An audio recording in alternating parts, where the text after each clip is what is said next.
2024년 3월, 봄 기운이 완연한 어느 오후였다. 서울 성북구 한 골목 안쪽, 햇살 좋은 자리에 자리 잡은 새싹 문구의 유리문이 경쾌한 소리를 내며 열렸다. 방과 후 시간, 늘 그렇듯 초등학생 서너 명이 우르르 몰려들었다. 할머니, 저 왔어요. 먼저 들어선 강민재가 밝게 인사했다. 키 140cm 남짓, 교복 바지가 약간 짧아 보이는 6학년 남학생이었다. 카운터 안쪽에서 장부를 정리하던 박술래가 고개를 들었다. 84세의 나이답지 않게 또렷한 눈매, 허리는 약간 굽었지만 목소리만큼은 청명했다. 그래, 민재야. 오늘은 뭐 사러 왔니? 연필 한 다스요. 그리고 민재가 잠시 머뭇거리더니 또래 친구들을 힐끗 쳐다보았다. 할머니, 요즘 애들이 다들 갖고 다니는 거 있잖아요. 그 총 모양 장난감 말이에요. 우리 반에서 안 가진 애가 저밖에 없어요. 술래의 표정이 순간 굳어졌다. 손에 쥐고 있던 볼펜을 천천히 내려놓았다. 카운터 뒤편 진열대에는 각종 문구류가 가지런히 정돈되어 있었다. 연필, 지우개, 공책, 색연필. 40년 가까이 이 자리를 지켜온 문구점 특유의 정갈함이 묻어났다. 민재야. 술래가 조용히 입을 열었다. 할머니 가게는 그런 건 안 팔아. 30년 전부터 그래왔고 앞으로도 그럴 거야. 왜요? 옆 동네 문구점에는 다 있던데요. 그건 술래가 민재의 눈을 똑바로 바라보았다. 사람을 다치게 하는 모양을 한 장난감은 아무리 장난이라도 할머니는 팔고 싶지 않구나. 그게 돈이 되든 안 되든 말이야. 민재의 어깨가 축 처졌다. 술래는 카운터 아래서 연필 한 다스를 꺼내며 말을 이었다. 대신 이거 봐라.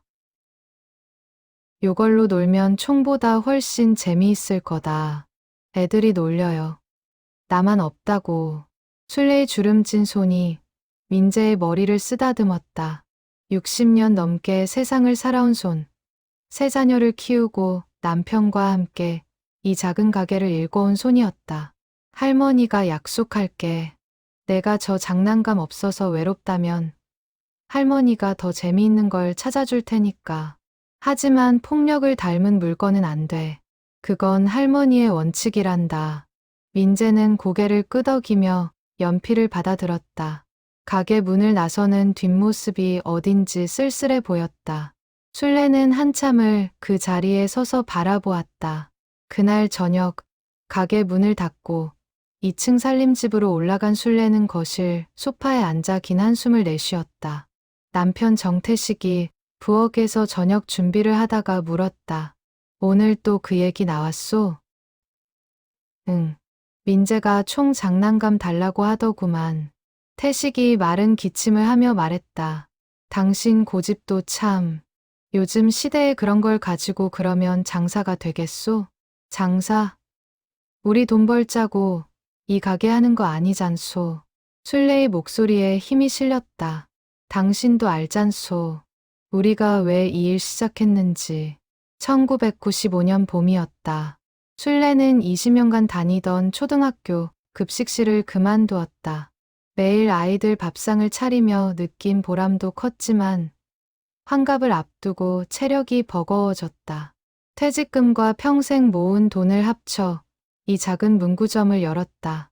남편 태식은 버스 운전을 하다 허리를 다쳐 일찍 은퇴한 터였다. 처음부터 술래에게는 확고한 원칙이 있었다. 아이들에게 해로운 물건은 팔지 않는다. 폭력적인 왕구, 선정적인 문구, 유해한 스티커, 당시 한창 유행하던 것들을 과감히 거부했다. 미쳤다는 소리를 들었다. 옆 가게 주인들이 비웃었다. 장사를 그따위로 하면 어떡하냐고들 했다. 실제로 매출은 형편없었다. 아이들은 술래의 가게를 지나쳐 큰 길 쪽 문구점으로 갔다. 하지만 술래는 흔들리지 않았다. 급식실에서 20년을 일하며 배운 게 있었다. 아이들은 어른이 주는 대로 먹고 어른이 보여주는 대로 자란다. 밥상을 차리듯 진열대도 차려야 한다고 믿었다.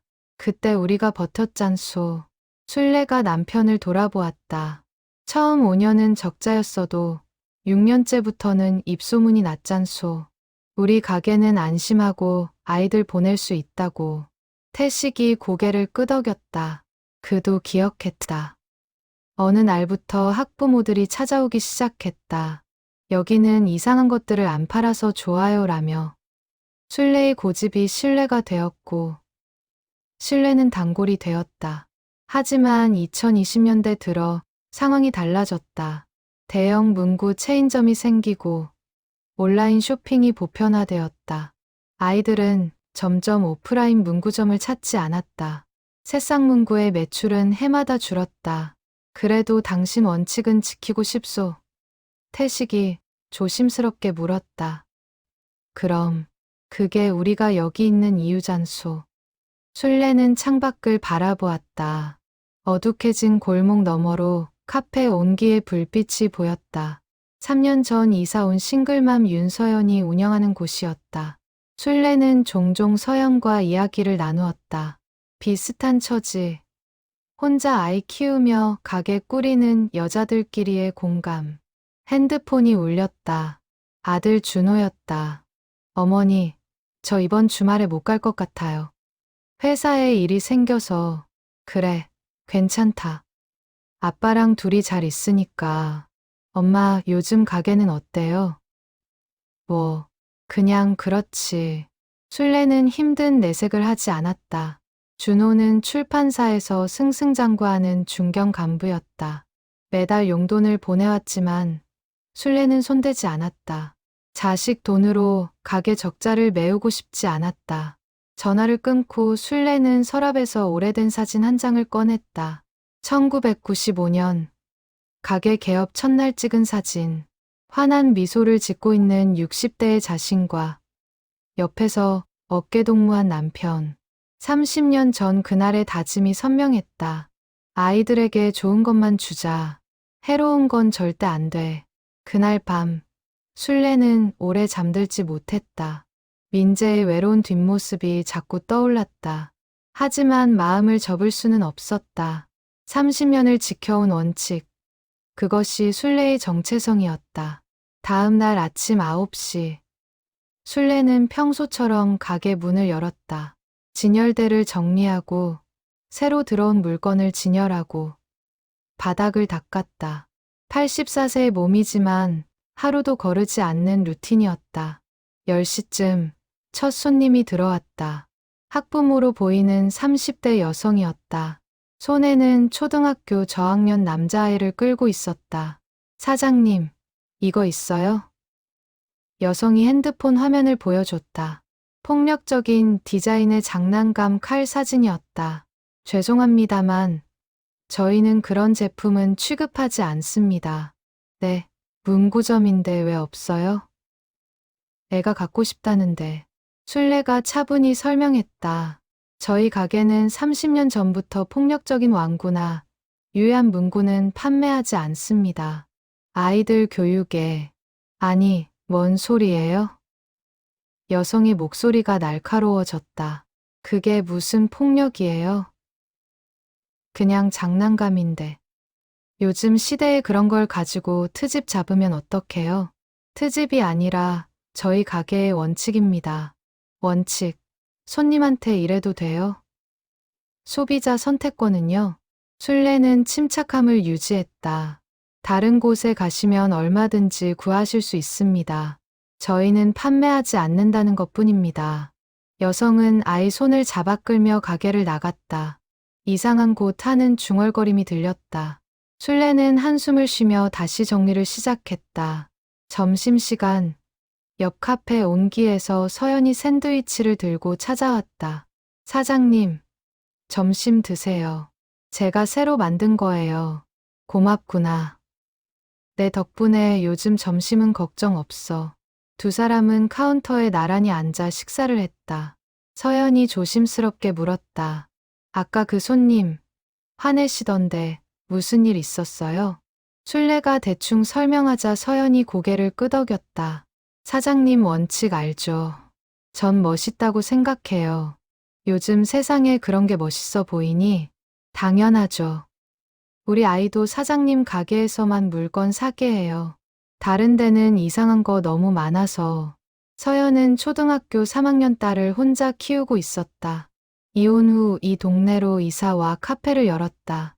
술래는 서연을 친딸처럼 아꼈다. 오후 3시, 방과 후 시간이 되자 아이들이 몰려들었다. 민재도 왔다. 하지만 오늘따라 표정이 어두웠다. 민재야, 무슨 일 있니? 할머니. 민재가 조용히 말했다. 제가 그 장난감 없다고 애들이 놀려요. 이상하다고. 술래의 가슴이 철렁했다. 30년간 수없이 겪은 순간이었다. 아이들은 또래 집단 속에서 소외되는 걸 견디지 못한다. 민재야, 할머니가 괜찮아요. 민재가 웃으며 말했다. 할머니가 안 파는 데는 이유가 있을 거잖아요. 저도 이제 6학년이니까 그 정도는 참을 수 있어요. 술래는 민재의 어깨를 꼭 안아주었다. 84년을 살며 배운 것이 있었다. 진짜 용기는 이런 것이다. 혼자여도 외로워도 옳다고 믿는 걸 지키는 것. 그날 저녁, 술래는 장부를 정리하다가 한숨을 쉬었다. 오늘 매출 32,000원. 전기세도 안 나올 금액이었다. 옆 테이블에 쌓인 미납 고지서들이 눈에 들어왔다. 남편 태식이 계단을 내려왔다. 오늘도 별로였소? 응. 요즘 애들은 우리 가게를 안 와. 당신, 진짜 이대로 버틸 수 있겠소? 술래는 대답 대신 창밖을 바라보았다. 골목 저편에서 민재가 혼자 걸어가고 있었다. 또래들과 함께가 아니라 홀로. 마음이 아팠다. 하지만 술래는 알고 있었다. 지금 당장 민재가 외로워 보여도 20년 후 그는 오늘의 선택을 이해할 것이다. 할머니가 왜 그랬는지 그 의미를 깨달을 것이다. 나는 버틸 거요. 술래가 말했다. 30년을 버텼는데 앞으로도 버틸 수 있소. 다음 날부터 술래는 더욱 적극적으로 움직였다. 아이들이 좋아할 만한 교육용 완구를 찾아다녔다. 과학 실험 키트, 독서, 대회 관련 용품, 미술 재료, 폭력과 무관한 창의성을 키우는 물건들. 하지만 현실은 냉정했다. 대부분의 아이들은 술래의 가게를 지나쳤다. 재미없다는 게 이유였다. 총 모양 장난감이 없으니, 자극적인 스티커가 없으니. 어느 날 저녁, 아들 준호가 전화를 걸어왔다. 엄마, 솔직히 말씀드릴게요. 가게 정리하시는 게 어때요? 정리? 네. 엄마 나이도 있으시고 요즘 매출도 안 좋잖아요. 그냥 편하게 지내세요. 술래는 잠시 침묵했다가 말했다. 준호야, 엄마가 이 가게를 하는 이유 알지? 알죠. 엄마 원칙, 교육관, 다 알아요. 하지만 현실적으로, 현실이 중요한 게 아니란다. 원칙이 중요해. 전화를 끊고 술래는 남편을 돌아보았다. 당신도 그렇게 생각하오? 태식이 고개를 저었다. 아니오. 나는 당신 편이오. 항상 그래왔듯이. 그날 밤, 술래는 오래된 일기장을 꺼냈다. 1995년 개업 첫날부터 써온 기록이었다. 1995년 4월 3일. 오늘 가게를 열었다. 손님이 많지 않았지만 기분이 좋았다. 앞으로 이곳을 아이들에게 안전한 공간으로 만들겠다. 1998년 7월 15일. 오늘 한 학부모가 고맙다고 했다. 우리 가게가 믿을 만하다고. 3년을 버틴 보람이 있다. 2005년 11월 8일. 민수가 대학 합격했다고 인사하러 왔다. 초등학교 때 단골이었던 아이가 어른이 되었다. 그 애가 말했다. 사장님 덕분에 좋은 걸 배웠어요. 그 한마디면 충분하다. 술래는 일기장을 덮었다. 30년의 기록이 증명하고 있었다. 자신의 선택이 옳았다는 것을. 2024년 6월 여름이 시작되는 어느 날이었다. 술래는 아침 일찍 우체국에서 날아온 등기를 받았다. 건물주로부터였다. 임대료 인상 통지서. 손에 든 종이가 떨렸다. 현재 월 80만 원에서 120만 원으로 인상한다는 내용. 3개월 후부터 적용. 술래는 카운터에 주저앉았다. 요즘 월 매출이 150만 원 안팎이었다. 임대료가 오르면 전기세, 도매 비용을 빼고 나면 남는 게 없었다. 태식이 종이를 읽어보더니 한숨을 쉬었다. 이거 감당이 되겠소? 모르겠소. 하지만 어떻게든 해봐야지. 술래는 그날부터 더욱 허리띠를 졸랐다. 자신의 용돈을 줄이고 외식을 끊고 전기를 아꼈다. 하지만 매출은 늘지 않았다. 7월 어느 날 옆 가게 서연이 걱정스런 얼굴로 찾아왔다. 사장님, 괜찮으세요? 요즘 얼굴이 안 좋으신데. 괜찮아. 나이 탓이지 뭐. 임대료 오른다는 소문 들었어요. 우리 건물 전체가 다 올랐대요. 술래가 고개를 끄덕였다. 이 골목은 최근 재개발 이야기가 나오면서 건물주들이 임대료를 올리기 시작했다. 오래된 상인들이 하나둘 떠났다. 저도 고민이에요. 서연이 말했다. 카페도 요즘 적자인데 임대료까지 오르면. 그래도 너는 젊잖니. 다시 시작할 수 있어. 사장님은요? 술래는 웃었다. 84세의 나이에 다시 시작. 불가능했다. 이 가게가 마지막이었다. 8월이 되자 상황은 더 악화되었다. 폭염이 이어지며 손님이 뚝 끊겼다. 아이들도 방학을 맞아 집에만 있었다. 온라인 쇼핑으로 필요한 걸 다 해결했다. 어느 날 저녁, 아들 준호가 갑자기 찾아왔다. 술래는 깜짝 놀랐다. 준호야, 무슨 일이니? 엄마, 진지하게 얘기 좀 해요. 준호는 가방에서 서류 뭉치를 꺼냈다. 제가 알아봤어요. 가게 정리하고 보증금 받으면 작은 아파트 하나 구할 수 있어요. 엄마, 아빠 편하게 사세요. 준호야. 엄마, 현실을 보세요. 매출은 계속 떨어지고 임대료는 오르고 이러다 빚만 늘어요. 술래는 아들의 눈을 바라보았다. 준호의 눈에 눈물이 맺혀 있었다. 엄마 고집 때문에. 엄마, 아빠 고생하시는 거 보기 힘들어요. 고집이 아니란다. 그럼 뭐예요? 원칙. 신념. 엄마, 그게 밥 먹여줘요. 현실에서는 돈이 필요하다고요. 준호의 목소리가 커졌다. 평소 순한 아들이 이렇게 화내는 건 처음이었다. 엄마가 30년간 지켜온 거 알아요. 멋있어요. 대단해요. 하지만 이제 그만하세요. 엄마 나이가 몇인데 언제까지 이러실 거예요? 술래는 조용히 앉아 있었다. 아들 말이 틀린 건 아니었다. 현실은 냉혹했다. 84세의 나이, 줄어드는 매출, 오르는 임대료. 엄마, 답 좀 해주세요. 생각해 볼게. 준호는 더 이상 말하지 않고 돌아갔다. 술래는 남편을 돌아보았다. 당신 생각은 어떠오? 태식이 길게 한숨을 쉬었다. 모르겠소. 준호 말도 일리가 있고. 하지만 당신이 이 가게 정리하면 뭐하고 살겠소? 그날 밤, 술래는 한숨도 자지 못했다. 30년을 지켜온 원칙과 현실 사이에서 흔들렸다.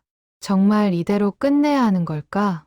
다음 날 아침, 민재가 찾아왔다. 평소보다 일찍이었다. 할머니, 이거 드세요. 민재가 내민 건 편의점 주먹밥이었다. 민재야, 이게 뭐니? 제 용돈으로 샀어요. 할머니 요즘 힘들어 보여서요. 술래의 눈시울이 붉어졌다. 12살 아이가 자신의 용돈으로 사온 주먹밥. 할머니, 가게 안 닫죠? 왜 그렇게 생각하니?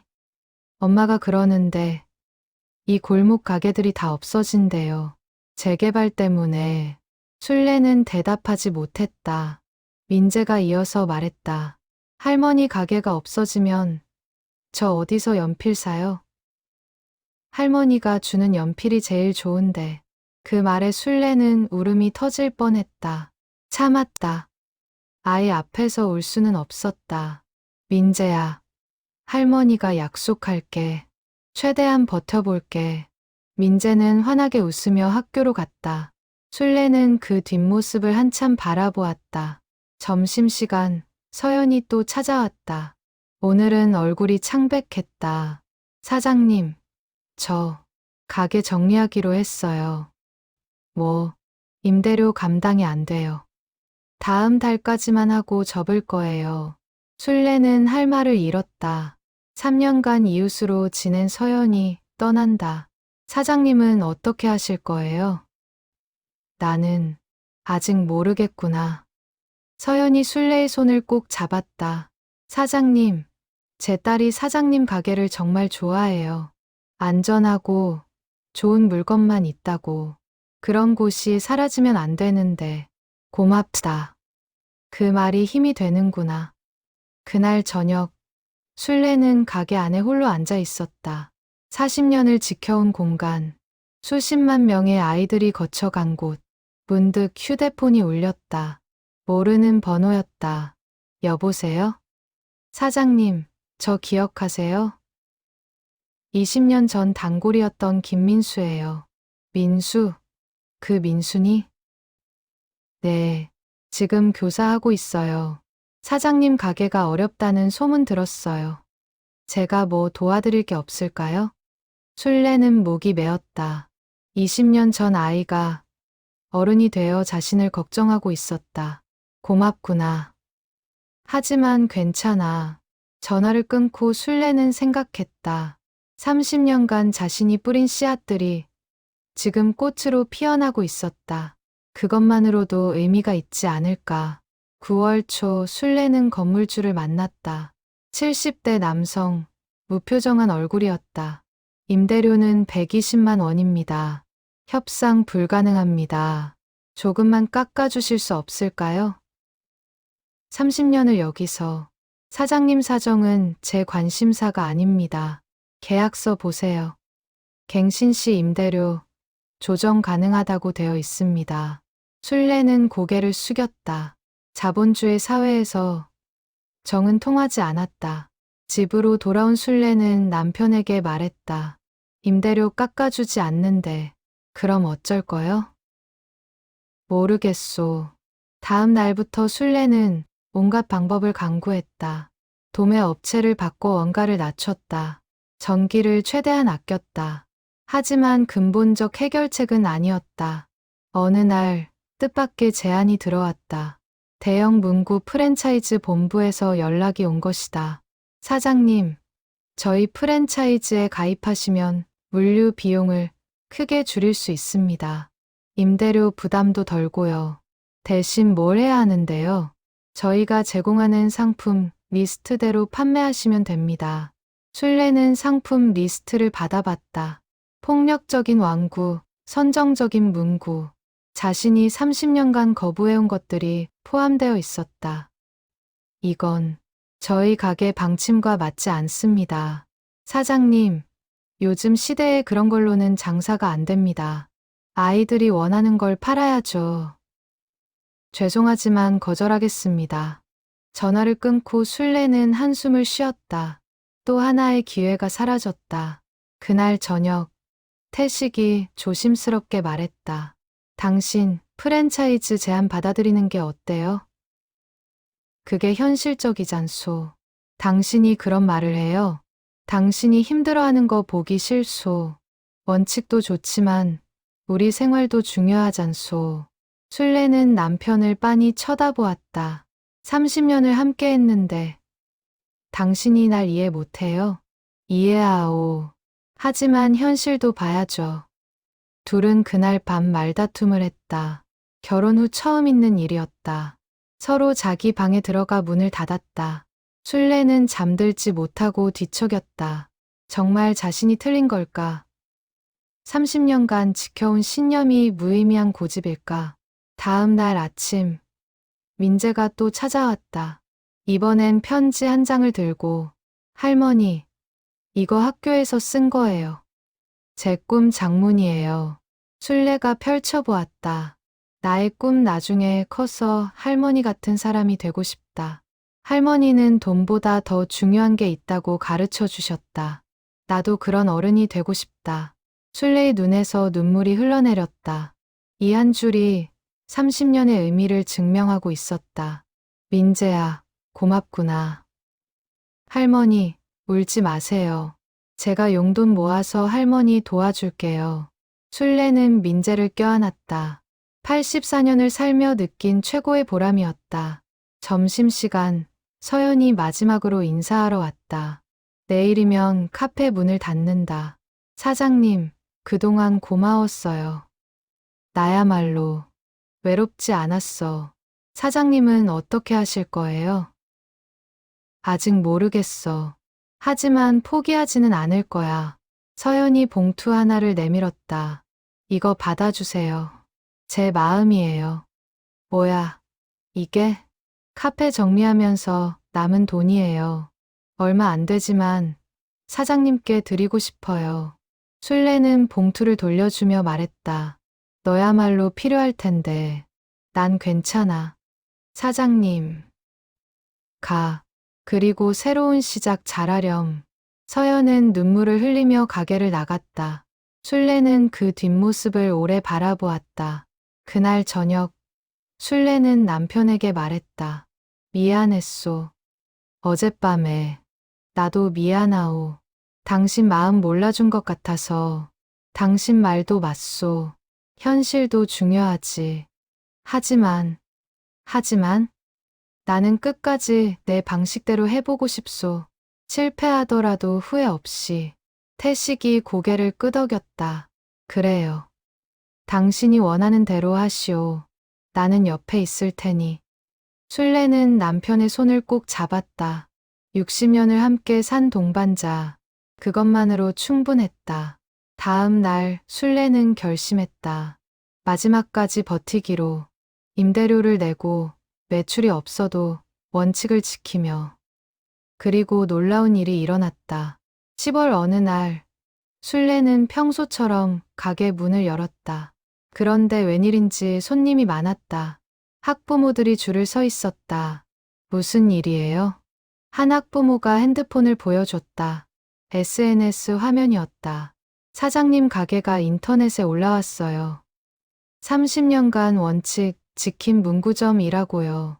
술래는 놀라 화면을 봤다. 누군가 자신의 가게를 소개하는 글을 올렸고 그게 퍼져나가고 있었다. 댓글이 수백 개였다. 이런 가게가 있다니 감동이에요. 우리 애도 여기 보내고 싶어요. 요즘 시대에 보기 드문 원칙이네요. 술래는 믿을 수 없었다. 30년간 외면받던 자신의 신념이 갑자기 주목받고 있었다. 사장님, 저도 기사 봤어요. 우리 애 데리고 왔어요. 손님들이 몰려들었다. 연필, 공책, 지우개. 술래의 가게에는 화려한 게 없었지만 사람들은 그것을 원했다. 안전한 것, 믿을 만한 것을. 점심시간, 술래는 정신없이 손님을 맞았다. 84세의 몸이지만 피곤하지 않았다. 오히려 활력이 넘쳤다. 오후가 되자 방송국에서 연락이 왔다. 사장님, 저희 프로그램에 출연해 주실 수 있을까요? 사장님 이야기를 더 많은 분들께 알리고 싶습니다. 방송이요? 네. 우리 동네 착한 가게 코너에서 소개하고 싶습니다. 술래는 잠시 망설이다가 승낙했다. 자신의 이야기가 누군가에게 힘이 될 수 있다면. 다음 주 방송이 나갔다. 술래의 30년 원칙. 어려움 속에서도 지킨 신념. 시청자들은 감동했다. 방송 후 가게는 더욱 붐볐다. 전국에서 주문이 들어왔다. 온라인 쇼핑몰을 만들어달라는 제안도 왔다. 하지만 술래는 거절했다. 저는 온라인은 못해요. 제가 할 수 있는 건 이 가게를 지키는 것뿐이에요. 아들 준호가 찾아왔다. 이번엔 밝은 표정이었다. 엄마, 대단하세요. 전국적으로 유명해지셨잖아요. 유명한 게 중요한 게 아니란다. 그냥 내가 믿는 걸 했을 뿐이야. 준호는 어머니를 꼭 껴안았다. 엄마, 죄송해요. 가게 정리하라고 했던 거. 괜찮아. 내 걱정도 이해해. 엄마가 옳았어요. 원칙이 결국 이겼네요. 술래는 고개를 저었다. 이긴 게 아니야. 그냥 때가 온 거지. 11월이 되자 술래의 가게는 완전히 달라졌다. 매출이 10배 늘었다. 임대료 걱정은 사라졌다. 하지만 술래는 변하지 않았다. 여전히 같은 물건을 같은 방식으로 팔았다. 어느 날 민재가 친구들을 데리고 왔다. 할머니, 제 친구들이에요. 저 이제 놀림받지 않아요. 오히려 할머니 가게 단골이라고 자랑해요. 술래는 미소를 지었다. 민재가 더 이상 외롭지 않았다. 12월, 연말이 다가왔다. 술래는 가게 앞에 작은 플래카드를 걸었다. 30주년 감사 이벤트 학용품 10% 할인. 손님들이 몰려들었다. 술래는 하루 종일 손님을 맞았다. 피곤했지만 행복했다. 그날 저녁, 남편 태식이 말했다. 당신 고집이 옳았소. 내가 틀렸어. 아니요. 당신 덕분이요. 당신이 옆에 있어서 버틸 수 있었어. 둘은 손을 맞잡고 앉아 있었다. 60년을 함께 산 부부의 온기. 연말 파티 날, 술래의 가게에는 특별한 손님들이 찾아왔다. 20년 전, 10년 전 단골이었던 어른들. 이제는 자신의 아이들을 데리고 왔다. 사장님, 저 기억하세요? 15년 전 단골이었던 이지은이에요. 그래, 지은이. 많이 컸구나. 제 아들이에요. 사장님 가게에서 학용품 사고 싶대요. 술래는 어린 손님을 맞으며 생각했다. 세대가 이어지고 있다.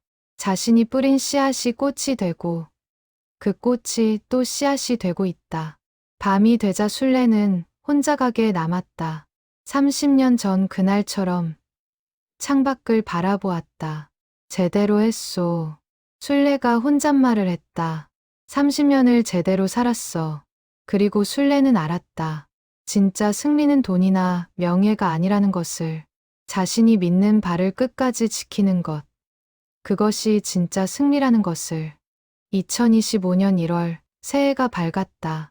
술래는 85세가 되었다. 하지만 몸은 여전히 튼튼했다. 매일 아침 9시에 가게 문을 열었다. 새해 첫날 술래에게 특별한 제안이 들어왔다. 지역 교육청에서였다. 사장님, 학교에서 학생들에게 강연을 해주실 수 있을까요? 원칙을 지키는 삶에 대해서요. 제가요? 저는 그냥 장사나 하는 사람인데. 아닙니다. 사장님의 이야기가 아이들에게 큰 가르침이 될 겁니다. 술래는 고민 끝에 승낙했다. 일주일 후, 술래는 평생 처음으로 강단에 섰다. 초등학교 강당. 500명의 학생들이 자신을 바라보고 있었다. 안녕하세요. 저는 30년간 문구점을 운영해온 박술래입니다. 술래는 떨리는 목소리로 자신의 이야기를 시작했다.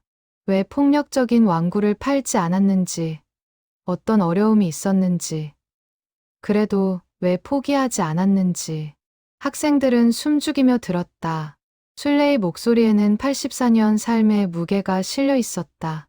여러분, 세상은 여러분에게 쉬운 길을 제시할 거예요. 돈이 되는 길, 인기 있는 길. 하지만 그게 항상 옳은 건 아니에요. 술래는 잠시 말을 멈추고 학생들을 둘러보았다. 진짜 용기는 혼자여도, 외로워도 옳다고 믿는 걸 지키는 거예요. 그게 할머니가 30년간 배운 거랍니다. 강연이 끝나자 학생들이 박수를 쳤다. 우레와 같은 박수. 술래는 눈물을 흘렸다. 강연 후, 한 여학생이 다가왔다. 할머니, 저도 할머니처럼 살고 싶어요. 그래, 그럼 내가 옳다고 믿는 걸 지켜라. 누가 뭐래도. 그날 이후 순례는 여러 학교에서 강연 요청을 받았다. 하지만 순례는 한 달에 한 번만 나갔다. 가게를 비울 수 없었기 때문이다. 2월 어느 날 옛 이웃 서연이 찾아왔다. 카페를 접은 후 처음이었다. 사장님, 잘 지내셨어요? 서연아, 오랜만이구나. 너는 어떻게 지냈니? 저요? 다른 동네에서 작은 카페 다시 시작했어요. 이번엔 잘 되고 있어요. 잘 됐구나. 사장님 보고 배웠어요. 포기하지 않는 거. 순례는 서연의 손을 꼭 잡았다. 잘했어.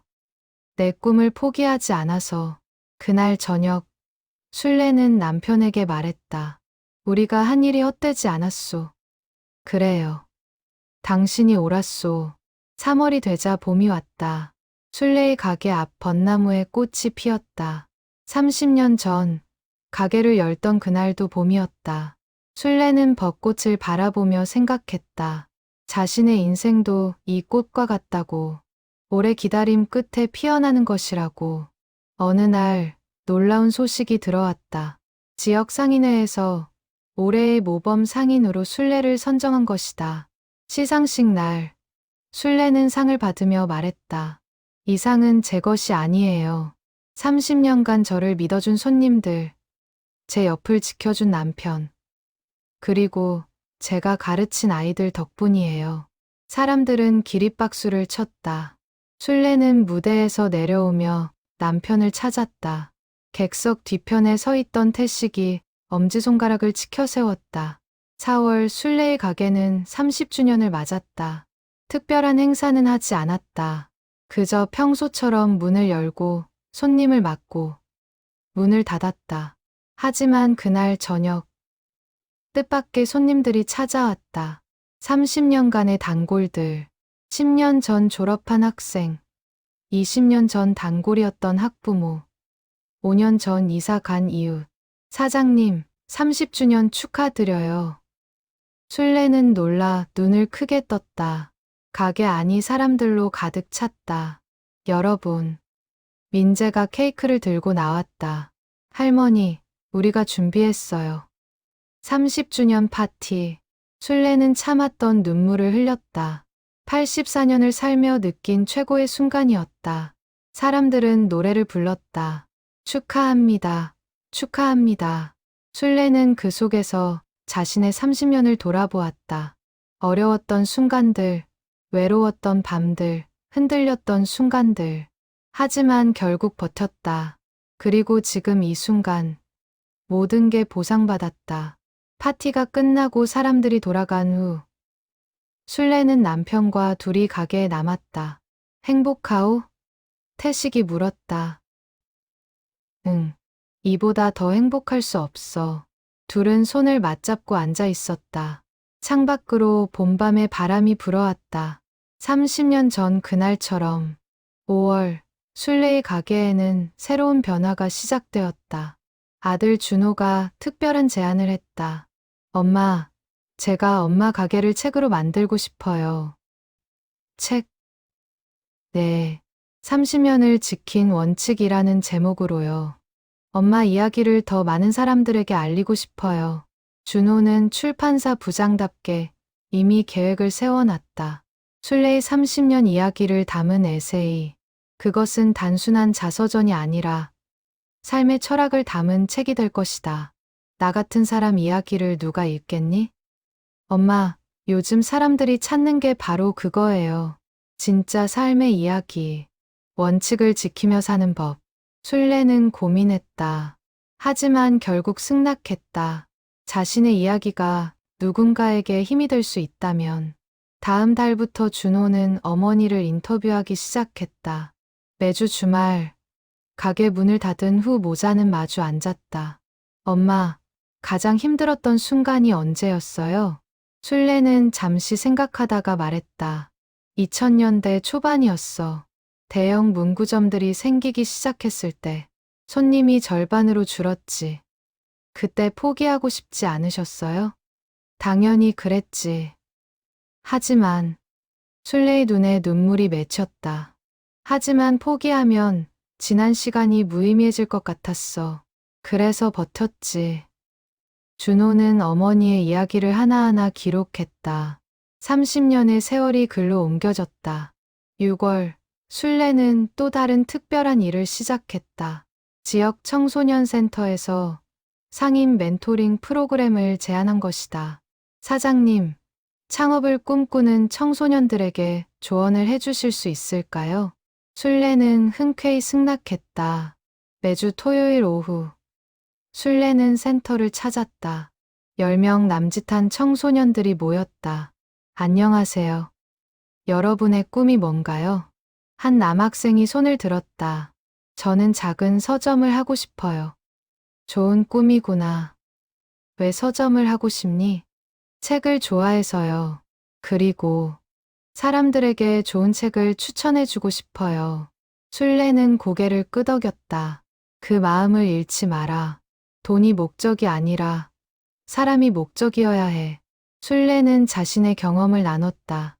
어떻게 원칙을 세웠는지, 어떻게 지켰는지, 왜 중요한지. 청소년들은 진지하게 들었다. 그들의 눈빛에서 순례는 미래를 봤다. 자신의 가르침을 이어갈 다음 세대를. 7월 순례의 책이 출판되었다. 30년을 지킨 원칙 84세 문구점 할머니의 인생 수업. 출판 기념회가 열렸다. 많은 사람들이 찾아왔다.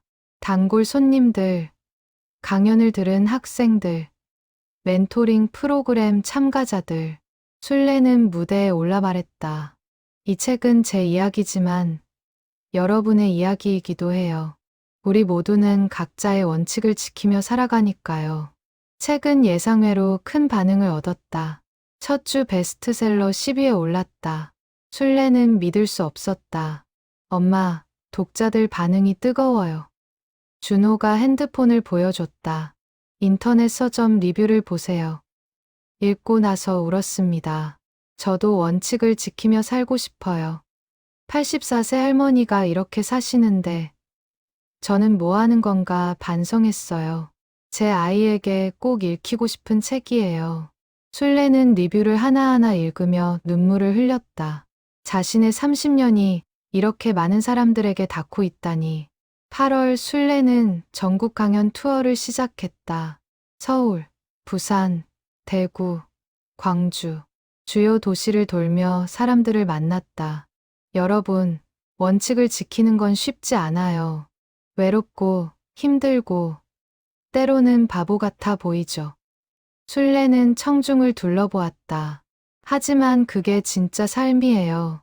쉬운 길이 아니라 옳은 길을 가는 것. 강연마다 사람들은 기립박수를 보냈다.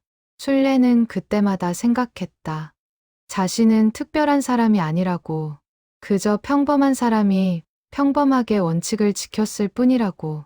9월 순례는 멘토링 프로그램을 확대했다. 이제는 청소년뿐 아니라 성인들도 참여했다. 중년의 위기를 겪는 사람들, 은퇴를 앞둔 사람들. 사장님, 저는 50세인데 이제 와서 원칙을 세우기엔 늦었나요? 순례는 고개를 저었다. 늦은 게 아니에요. 지금이 바로 시작할 때예요. 나도 60세에 시작했어요. 그 말에 사람들은 용기를 얻었다. 나이는 중요하지 않다는 것을, 중요한 건 지금 이 순간의 선택이라는 것을. 어느 날 순례는 민재를 다시 만났다. 이제 중학생이 된 민재는 훌쩍 커 있었다. 할머니, 저 학생회장 됐어요. 오, 그래. 축하한다. 할머니 덕분이에요. 할머니가 가르쳐 주셨잖아요. 옳은 일을 하라고. 순례는 민재의 어깨를 두드렸다. 내가 잘한 거야. 할머니는 그저 옆에서 지켜봤을 뿐이지. 민재는 웃으며 가게를 나갔다. 순례는 그 뒷모습을 바라보며 생각했다. 자신의 가르침이 이렇게 이어지고 있다고. 그날 저녁, 순례는 일기를 썼다. 2025년 9월 15일.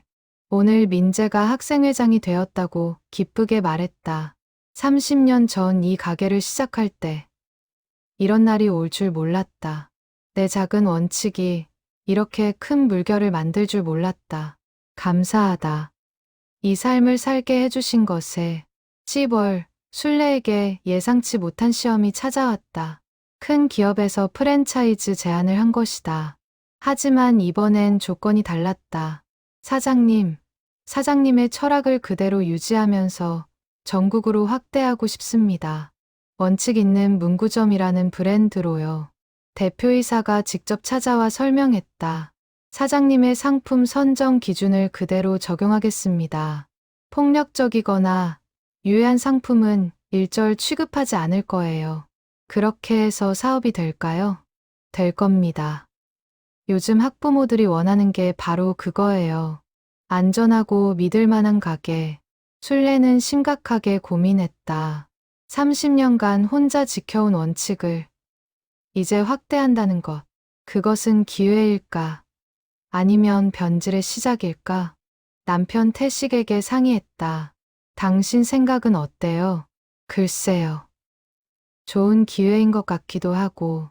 하지만 내가 통제할 수 없잖소. 프랜차이즈가 되면. 그것도 그렇소. 순례는 일주일을 고민했다. 그리고 결정했다. 기업 대표를 다시 만났다.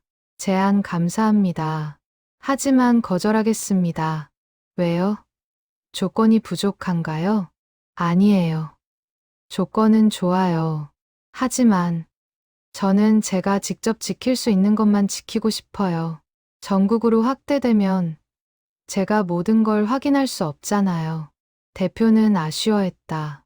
사장님, 더 많은 아이들에게 좋은 영향을 줄 수 있는데요. 그건 각자의 몫이에요.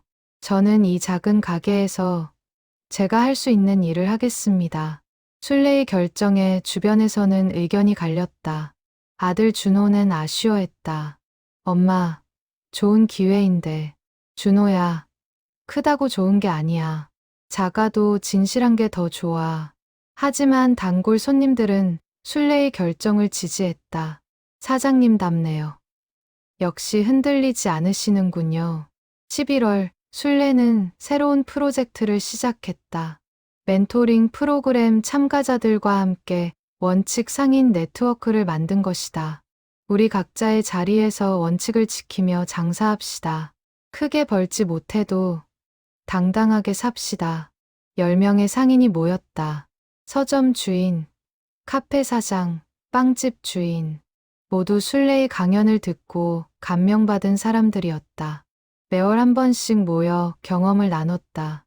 어떤 어려움이 있었는지, 어떻게 극복했는지. 저는 이번 달에 유기농 재료만 쓰기로 했어요. 비용은 더 들지만 손님들 건강이 더 중요하니까요. 저는 허위 광고를 거부했어요. 책을 과장해서 팔고 싶지 않아서요. 순례는 그들의 이야기를 들으며 뿌듯했다. 자신의 씨앗이 이렇게 열매를 맺고 있다니. 12월, 연말이 다가왔다. 순례의 가게는 또 한 해를 무사히 마무리했다. 매출은 작년보다 2배 늘었다. 하지만 순례는 여전히 검소하게 살았다. 돈은 많이 벌어서 뭐해요. 필요한 만큼만 있으면 돼. 크리스마스 이브, 순례는 특별한 이벤트를 열었다. 무료 학용품 나눔. 형편이 어려운 친구들, 와서 필요한 거 가져가세요. 공짜예요. 많은 아이들이 찾아왔다. 순례는 한 명 한 명에게 학용품을 챙겨줬다. 공부 열심히 하고 착하게 자라렴. 아이들은 고맙다며 인사했다. 순례는 그들의 밝은 얼굴을 보며 행복했다. 연말 순례는 1년을 돌아보며 일기를 썼다. 2025년 12월 31일. 올해는 참 많은 일이 있었다. 책도 내고 강연도 다니고 멘토링도 했다. 프랜차이즈 제안도 거절했다. 돌이켜보니 모든 선택이 옳았다. 작지만 진실하게. 그게 내 삶의 모토다. 새해 첫날 순례는 가게 앞에 새 플래카드를 걸었다. 새해 복 많이 받으세요. 새싹 문구는 올해도 변함없이 여러분 곁에 있겠습니다. 손님들이 하나둘 찾아와 새해 인사를 했다. 사장님, 새해 복 많이 받으세요. 너희들도. 올해도 건강하게 지내렴. 그날 저녁 순례는 남편과 조용히 새해를 맞았다. 올해도 우리 함께 이겨냅시다. 그럼요. 당신과 함께라면 뭐든지 할 수 있소. 둘은 손을 맞잡고 새해를 맞이했다. 60년을 함께한 부부의 사랑은 여전히 뜨거웠다. 2026년 1월, 순례는 중요한 결정을 했다. 자신의 경험을 체계화해서 후대에 남기기로 한 것이다. 아들 준호와 함께 원칙 있는 장사 실전 가이드를 집필하기 시작했다. 엄마, 이건 단순한 회고록이 아니에요. 실제로 따라할 수 있는 가이드북이 될 거예요. 책은 구체적인 내용을 담았다. 어떻게 상품을 선정하는지, 어떻게 손님을 대하는지, 어떻게 원칙을 지키는지. 첫째, 상품 선정 기준을 명확히 하라. 나의 경우, 아이들에게 해로운가? 를 항상 물어본다. 둘째, 단기 이익보다 장기 신뢰를 선택하라. 한 번의 거래보다 평생의 단골이 더 중요하다. 셋째, 흔들릴 때마다 초심을 떠올려라. 왜 이 일을 시작했는지. 순례는 30년의 노하우를 아낌없이 공개했다. 성공담뿐 아니라 실패담도 솔직히 적었다. 2월, 순례는 지역 대학에서 특강을 했다. 경영학과 학생들이 대상이었다. 사장님, 현대 경영학에서는 이익 극대화가 목표라고 배웠어요. 사장님은 어떻게 생각하세요? 한 학생이 질문했다. 순례는 웃으며 답했다. 이익이 나쁜 건 아니야. 하지만 그게 전부는 아니지. 진짜 성공은 얼마나 오래 지속 가능한가야. 하지만 요즘 시장은 경쟁이 치열한데 원칙만 고집하면 살아남을 수 있을까요? 물론 어려워. 하지만 불가능하진 않아. 나는 30년을 버텼어. 너희들도 할 수 있어. 학생들은 순례의 말을 진지하게 받아들였다. 교수는 강의 후 순례에게 말했다. 사장님, 학생들이 교과서에서 배울 수 없는 걸 배웠어요. 진짜 경영의 의미를요. 3월, 순례는 원칙 상인 네트워크를 정식 단체로 등록했다. 이제 회원이 50명으로 늘었다. 전국 각지에서 순례의 철학을 따르는 상인들이 모였다. 첫 정기 총회가 열렸다. 순례는 창립자로서 인사말을 했다. 우리는 큰 조직이 아닙니다. 하지만 같은 마음을 가진 사람들입니다. 각자의 자리에서 원칙을 지키며 삽시다. 회원들은 박수로 화답했다. 순례는 그들의 눈빛에서 희망을 봤다. 미래 세대가 이어갈 불씨를. 4월, 순례의 건강에 적신호가 켜졌다. 정기검진에서 고혈압 진단을 받은 것이다. 사장님, 무리하지 마세요. 나이를 생각하셔야죠. 의사가 당부했다. 순례는 고개를 끄덕였다. 85세의 몸. 이제는 조심해야 할 때였다. 남편 태식이 걱정했다. 당신, 이제 좀 쉬어요. 가게도 줄이고. 괜찮아요. 아직 할 일이 많아요. 하지만 순례도 자신의 한계를 느꼈다. 하루 종일 서 있기가 힘들었다. 저녁이면 다리가 퉁퉁 부었다. 아들 준호가 제안했다. 엄마, 제가 도와드릴게요. 주말엔 제가 가게 보겠어요. 내가? 내 회사 일은? 주말이면 괜찮아요. 엄마 혼자 힘들게 하시는 거 보기 싫어요. 순례는 아들의 손을 꼭 잡았다. 고맙다, 준호야. 그때부터 준호는 매주 토요일 가게를 도왔다. 처음엔 서툴렀지만 곧 익숙해졌다. 어머니, 가게 일이 생각보다 재미있네요. 그렇지? 손님들 대하는 게 즐거워. 모자는 함께 가게를 운영하며 더 가까워졌다. 준호는 어머니의 철학을 직접 체험했다. 5월, 순례는 후계자 양성에 본격적으로 나섰다. 멘토링 프로그램을 원칙 상인 아카데미로 확대했다. 매주 10명씩 3개월 과정으로 운영했다. 순례의 경험을 전수하는 프로그램이었다. 여러분, 장사의 핵심은 뭘까요? 이익이요. 아니에요. 신뢰예요. 손님이 믿어야 다시 와요. 순례는 구체적인 사례를 들어 설명했다. 어떤 상황에서 어떻게 판단했는지, 결과는 어땠는지. 수강생들은 열심히 배웠다. 그들에게 순례는 단순한 강사가 아니라 인생의 스승이었다. 6월, 순례의 두 번째 책 원칙 있는 장사 실전 가이드가 출간되었다. 첫 책보다 더 큰 반응을 얻었다. 이건 모든 경영자가 읽어야 할 책이다. 경제 전문지. 30년 경험의 진수가 담겨 있다. 서점 주인 리뷰. 순례는 전국을 돌며 북토크를 열었다. 매번 수백 명이 참석했다. 사장님, 사장님의 원칙을 지키기 위해 가장 중요한 게 뭔가요? 용기예요. 혼자여도, 외로워도, 옳다고 믿는 걸 선택하는 용기. 그날 밤, 순례는 일기를 썼다.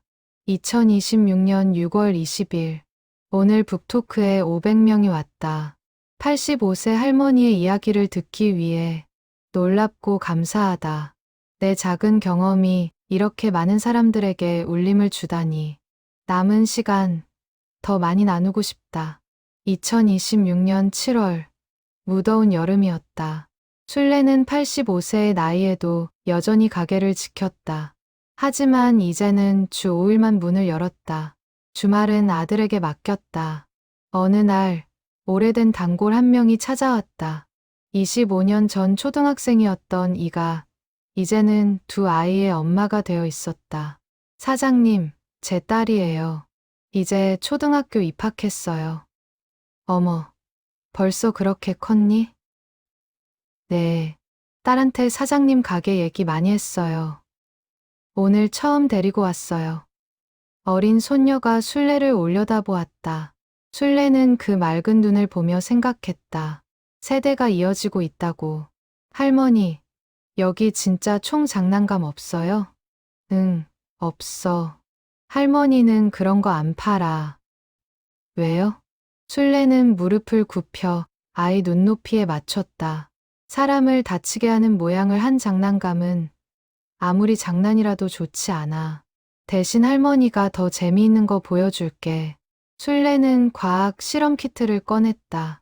아이의 눈이 반짝였다. 우와, 이게 뭐예요? 이걸로 놀면 총보다 훨씬 재미있단다. 엄마는 순례에게 고개 숙여 인사했다. 사장님, 30년 전 제가 초등학생일 때도 똑같이 말씀하셨어요. 그때는 이해 못했는데, 이제는 알아요. 사장님이 오르셨다는 걸. 순례는 미소를 지었다. 30년의 시간이 증명하고 있었다. 자신의 선택이 옳았다는 것을. 8월 순례는 특별한 행사를 준비했다. 새쌍문구 31주년 기념 축제. 가게 앞 골목을 빌려 작은 축제를 열었다. 무료 학용품 나눔, 페이스 페인팅, 과학 실험 체험. 수백 명이 찾아왔다. 31년간의 단골들, 멘토링 프로그램 수료생들, 책을 읽은 독자들. 순례는 간단한 인사말을 했다. 31년 전, 이 자리에서 작은 가게를 시작했습니다. 많은 어려움이 있었지만 여러분 덕분에 이겨냈습니다. 앞으로도 이 자리에서 변함없이 여러분을 맞이하겠습니다. 사람들은 박수와 환호로 화답했다. 순례는 그 순간 자신의 인생이 헛되지 않았다고 확신했다. 축제가 끝난 후 순례는 민재를 불렀다. 이제 중학교 2학년이 된 민재는 훌쩍 컸다. 민재야, 할머니가 너한테 줄 게 있어. 순례는 작은 상자를 내밀었다. 이게 뭐예요? 할머니가 30년 전 가게 열던 날 쓴 첫 연필이야. 너한테 주고 싶구나. 민재는 조심스럽게 받았다. 왜 저한테 주세요?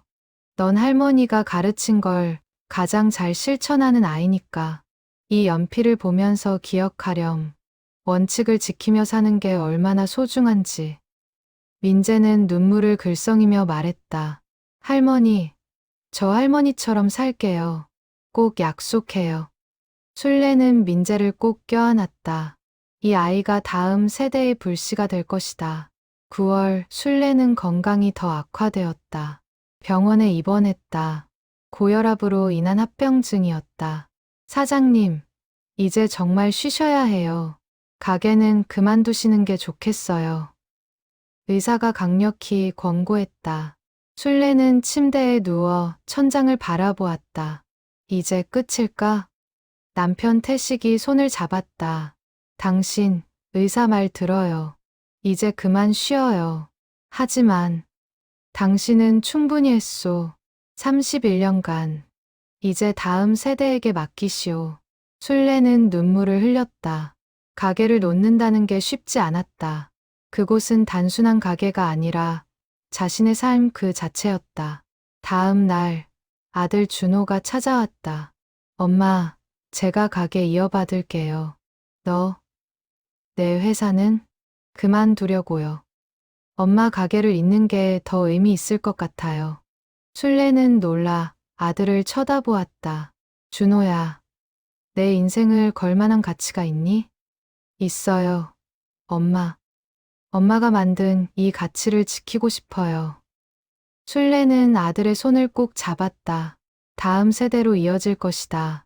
자신의 원칙이. 10월 술래는 퇴원했다.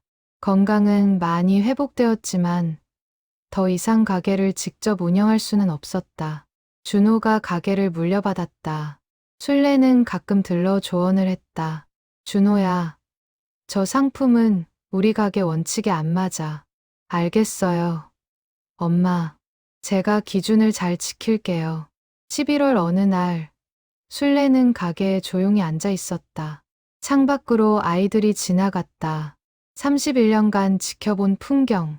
사장님, 차 한잔 하세요. 옆 카페의 서연. 아니, 이제는 다른 주인이 들어온 곳에 새 주인이 차를 가져왔다. 고맙습니다. 사장님 이야기 많이 들었어요. 존경해요. 술래는 미소를 지었다. 자신의 이야기가 계속 전해지고 있다. 12월 31일, 2026년의 마지막 날. 술래는 일기장 마지막 페이지를 폈다. 2026년 12월 31일, 31년의 여정이 끝나간다. 아니, 끝이 아니다. 새로운 시작이다. 준호가 이어받았으니 내 원칙이, 내 철학이 다음 세대로 이어진다. 85년을 살며 배웠다. 진짜 가치는 눈에 보이는 게 아니라는 것을. 돈이나 명예가 아니라 원칙을 지키며 사는 것. 그것이 진짜 성공이라는 것을. 나는 행복했다. 이 작은 가게에서 수많은 아이들을 만나며 내 신념을 지키며 그것으로 충분하다. 앞으로 몇 년을 더 살지 모르겠다. 하지만 후회는 없다. 나는 내가 믿는 대로 살았으니까. 술래는 펜을 내려놓았다.